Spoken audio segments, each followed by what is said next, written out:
Travis's Astroworld Concert Festival in 2021 turned out to be one of the deadliest shows in history. So why was that? Was it just a freak tragic accident? Had people just been cooped up for too long with COVID and they wanted to wild out and then things got out of control? Or was this tragedy in the making for a long time? Were there warning signs at Travis's other concerts? Were there out-of-control crowds or people getting hurt at his past concerts? And if so, what did Travis do to discourage that or to incite it? Well, let's get into it. First off, let me be clear. Travis's concerts were known for being out of control.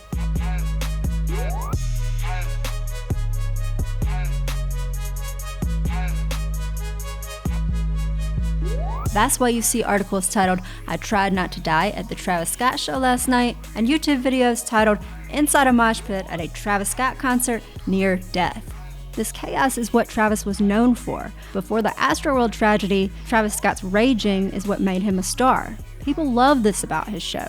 It was his signature. They thought this is what made him a musical legend. Rolling Stone called it the greatest show in the world, comparing Mr. Scott's unhinged leaping to Michael Jackson's moonwalking, while the Washington Post crowned the rapper one of the most electrifying performers of the moment, saying he was a maestro directing the chaos. Just seeing them be able for 15 minutes, 30 minutes, however much time I got, lose their mind, man. Travis said that since he was 6 years old, he always wanted to be a wrestler, and so his performances, he always wanted to make them feel like they were the WWF.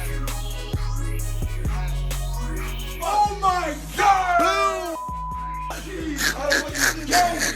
Travis Scott's fans are called ragers. They're the ones that are wilding out in the mosh pit, losing control, and if you ain't raging at his concert, he will not hesitate to call you out. These motherfuckers right here, they are called ragers. Y'all over there, y'all are called scared motherfuckers.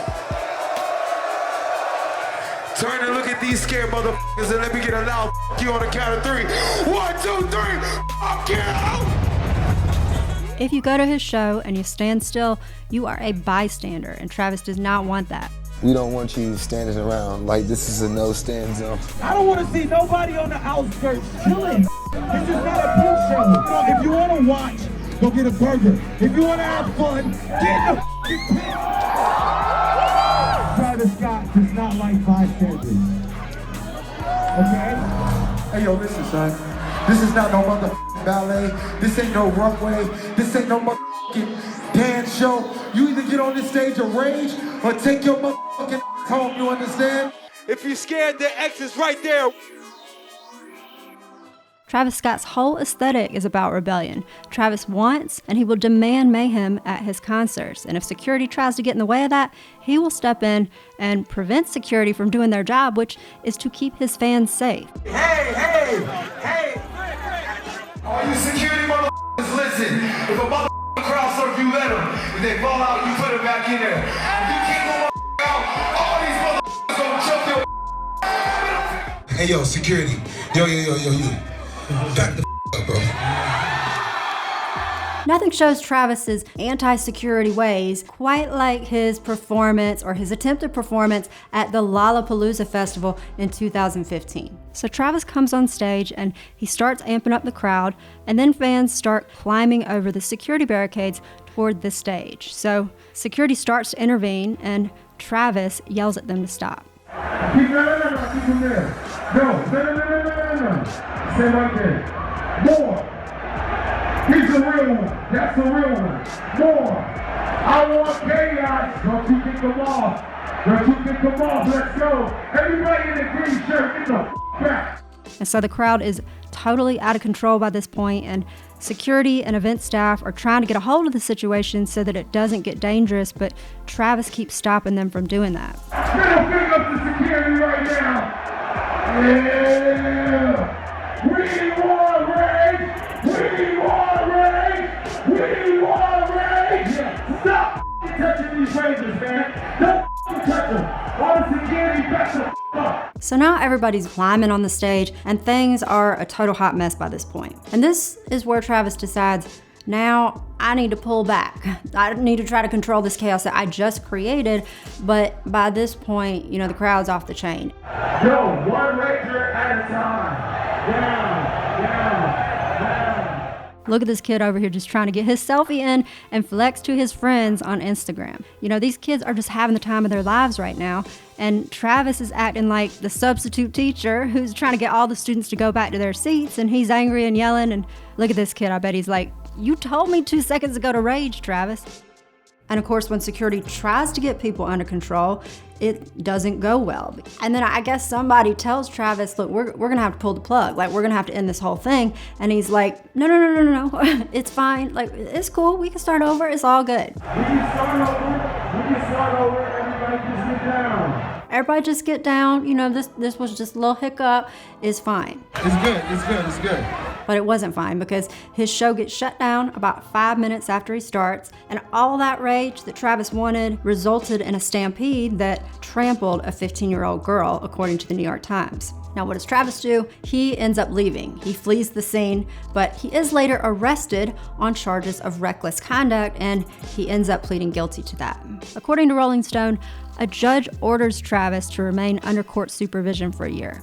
I don't know exactly what that means, but after this whole situation, Travis does post on Instagram saying, "Thank you, Lollapalooza, learned a lot from this."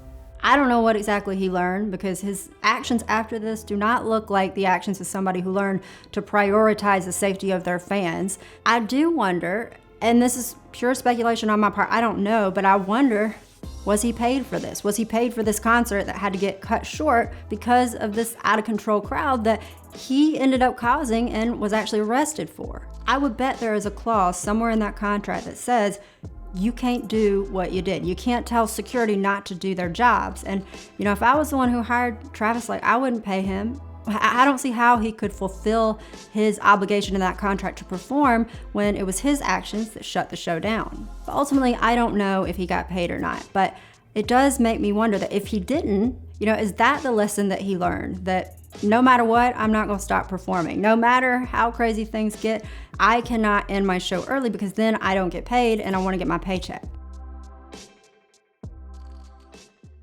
Next up, let's talk about the time that Travis absolutely, totally loses his on a fan for allegedly trying to steal his shoe. So here's the deal. Travis is performing in 2017 in Switzerland at a concert, and then he stage dives into the crowd and he's crowd surfing and everybody's having fun and it's all good. And then all of a sudden everything changes and he stops the show because he thinks somebody in the audience tried to steal his Yeezy shoe.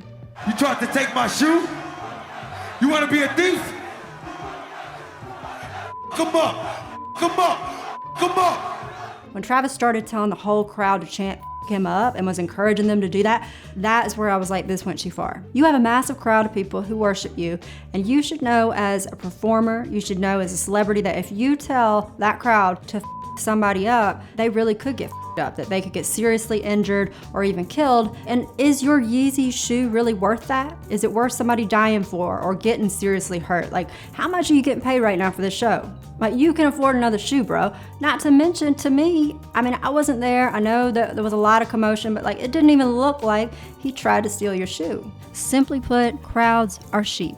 It is up to the leaders to control them, which in these cases are the artists or the bands. And I think it's clear Travis knows that he has control over the crowd and he can make them go totally wild. And I think he loves showing that power, even if people are getting hurt in the process. Get him out of here. And as the event staff escort this kid away, Travis spits on them on the way out. And y'all, I want you to notice this person is young. This is a kid. I mean, this dude cannot be older than a teenager, and he's not that big in size. So this situation could have been way worse. And I really think this comment says it all. Travis stops a concert for a shoe, but not for a bunch of people dying. Next up, let's talk about Kyle Green, who says he became paralyzed at a Travis Scott show after he fell over a balcony. During a concert in New York back in 2017, Travis puts the spotlight on a fan who acts like they're gonna jump from the second-story balcony. Turn the lights on. I see you, bro. You gonna do it. They gonna catch you. Don't be scared. Don't be scared.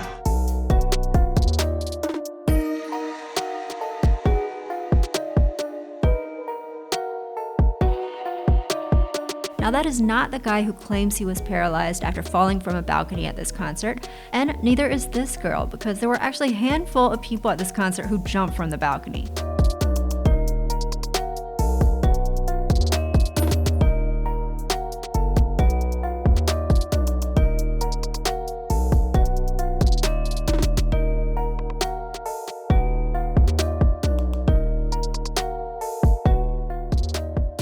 It is reported that after this happens, after Travis encourages this fan to jump from the balcony, another guy named Kyle Green is watching the show. He's at the concert, same night, everything.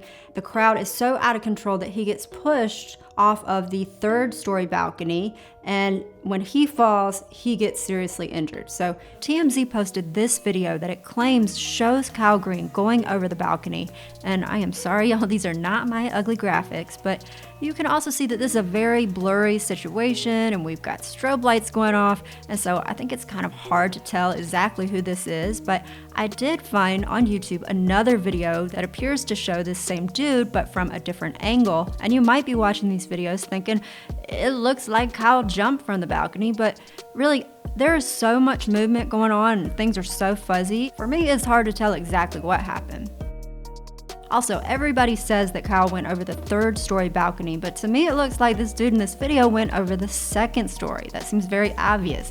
And I found a comment from someone who says they were there at this concert and that they saw the kid that supposedly broke his legs jump from the 2nd story as well, but he just came flying out of nowhere. And you can see that. You can see that this dude was not like that other girl who was down there pointing to somebody in the crowd like, you got me, and they're like, I got you, before she jumps. And it wasn't like that other dude who kind of like climbs down and then dangles himself so he don't have that far to go. No, this seems very sudden, like somebody either catapulted themselves over the railing or they were pushed from behind by surprise. But anyway, whatever happened, what we do know is that Kyle had a hard fall to the floor. That person from the 3rd story that jumped from the 3rd story, somebody help them get out, please. Their legs broke? Hey, whoever you are, I owe you a chain. You just sacrificed your limbs, but I don't know why you did that. But I love you so much. Everybody make some noise for that real right there. Right, get that pic. Get that pic right there, right? Here's Savage. That's my Come here, take this ring. Hey, pick him up. Pick his up. Give him this ring. Gotta put this ring on him. Pick him up, man. No, wait. How the did you do that? I love you, man. You didn't do it? Huh? What happened? That ring was reportedly worth $100,000. And a source also told TMZ that Kyle was visited in the hospital by Travis's team and that Travis FaceTimed with Kyle after the show. So based on those reports, it seemed like there was love between Kyle and Travis after this incident. TMZ also says that it obtained an email that was written by Kyle's mom to Travis after this incident happens, and that she writes that her son Kyle does not hold either of you accountable for what happened to him, and he will not take any legal action against you. I would never punish someone who was trying to help my son. Kyle has said that he will never forget your kindness and encouragement during that terrifying time. Now, whether or not that email is legit, I don't know. This is a story from TMZ and they did not include a copy of that email, but what we do know is that ultimately Kyle does end up suing Travis for this incident. Kyle's attorneys say that after he fell, they say Kyle was in tremendous pain, but he was lifted up, pulled around, and dropped in front of the stage without using any backboard or neck brace. Just grabbing the leg. Don't grab the leg. They say he was only given basic first aid, but if he had been given the right care, he would not have wound up paralyzed and bound to a wheelchair like he is now. Now, as far as Travis's response to this lawsuit, a spokesperson for him says Travis only encouraged fans to jump from the 2nd-story balcony and not the 3rd-story balcony, which is where Kyle Green allegedly fell from. But I don't think that makes things better. It's not like encouraging people to jump from a balcony, whether it's the 2nd story or the 3rd story. Like, both of those things are dangerous. Both of those things put your fans' safety at risk. It's like saying, I told you just to juggle 2 knives. I didn't tell you to juggle 3 knives, and so, don't blame me if you got hurt. It's kind of a weird defense. Now, I'm curious what y'all think, who's at fault in this situation, because people on YouTube had some different opinions. So Vanity Fair 001 says, I don't know if Travis can be held responsible for people who chose to attend a concert and then jump off of a balcony because he told me to. If you get hurt from jumping off a balcony, it's your own fault for behaving stupidly. But Nora says, the thing is, he is like a god to these people. Young, dumb people who worship you are impressionable, they idolize you and would do anything for your praise and attention, and when you know this, you shouldn't say stuff that can hurt them. He did push them with his words. Travis's team also said, the safety of everyone is held in the highest regard, and we are conducting an internal investigation to ensure that this does not happen again. But obviously that was not ensured going forward because about 2 weeks later, another one of Travis's concerts gets out of control. So Travis was performing in 2017 at a concert in Arkansas, and as his set is coming to a close, he takes a second to talk to the audience and say, this is your last chance to get in the mosh pit if you want to. I'm gonna invite just a couple more people down here to rage with these motherfuckers right here. Now, I don't know if you're scared, I don't know if you're nervous, I don't know what it is, but if you want to get in this pit, this is your last chance right now. Whoa, here they come. Ray, Tyler, get it, coming, busy, los, coming, let's go. I see him. I see him. Security, let him go.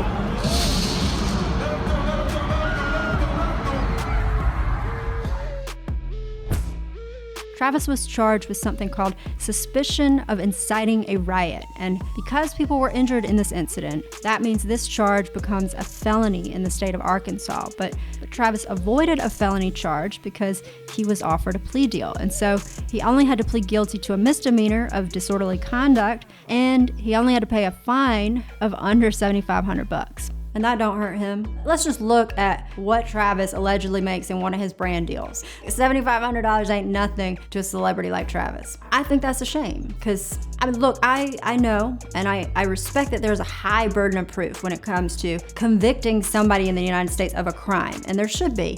And so I get that prosecutors may have had a difficult time proving that he was inciting a riot, especially when Travis can afford the best attorneys in the world, right? And I understand why plea deals are offered in more difficult cases, because the prosecutors want to make sure that at least some punishment is inflicted and they don't have to take a gamble with the jury, and this is a sure bet. But $7,500 is not a punishment for Travis. It just ain't. The negative attention is punishment for Travis. So when the media covers the fact that people got injured in this because Travis told security not to do their job, that is punishment. That makes parents want to say, I'm not buying a ticket for my kid to go to that concert. That makes people who are fans of his say, I think I'm just gonna listen to his music online because I ain't trying to get trampled. That makes venues say it's not worth the liability booking this dude. And all of that is gonna hurt him way more than $7,500. And so even if the prosecutor took this case to court and they lost, I feel like just the media coverage alone would have been a much bigger punishment for Travis. It would say that we as a society, we ain't gonna tolerate performers and celebrities just being reckless when it comes to their fans' safety, because there's just too much on the line. We have people's lives at risk. We have the possibility that people could get really seriously injured, people's health at risk. And what's at risk for the celebrity? $7,500? That's nowhere near the same level of risk, and it should be. A performer like Travis should want to make sure that nobody gets hurt at one of their shows, but for Travis, the opposite is true. He expects fans are gonna get hurt at his concerts. That's the point. It's not a show until someone passes out. And so when someone does pass out at Travis's concerts, that's routine. Whoa, somebody passed out? Somebody passed out? Oh no, they can't survive? They can't survive? Now, we're not gonna stop performing because somebody is unconscious in the audience. They just didn't survive the rage. When a kid passes out, it's not an emergency, it's just an opportunity for me to brand myself. Oh, you broke your hand? Let me celebrate you on my Instagram for not giving a because that's what's most important, that you don't stop raging. One thing at a Travis Scott show, bro, you don't ever stop a fan from raging, bro. Even if the show gets out of control, even if you get hurt, you don't stop raging. You don't tap out. There is no going home, man. It's like we're gonna spend the night and we're gonna party all the way till the sun goes up, right? At the end of the night, you should have been throwing up. you're supposed to get hurt at a Travis Scott concert because you don't just attend his shows. There's something that you gotta survive. Only some people are gonna make it through. Others aren't gonna be so lucky. But if you stick it out to the point where you black out, I will salute your bravery. If you kept raging until you're bleeding from your eyes, then I love you. And if you didn't survive the rodeo but you tried, well kid, then you're a hero in my book. You've been watching an excerpt from my video on Travis Scott and the many red flags leading up to the Astroworld tragedy. If you want to see the full documentary over on my main channel, then you can click the link in the description below or in the end screen coming up.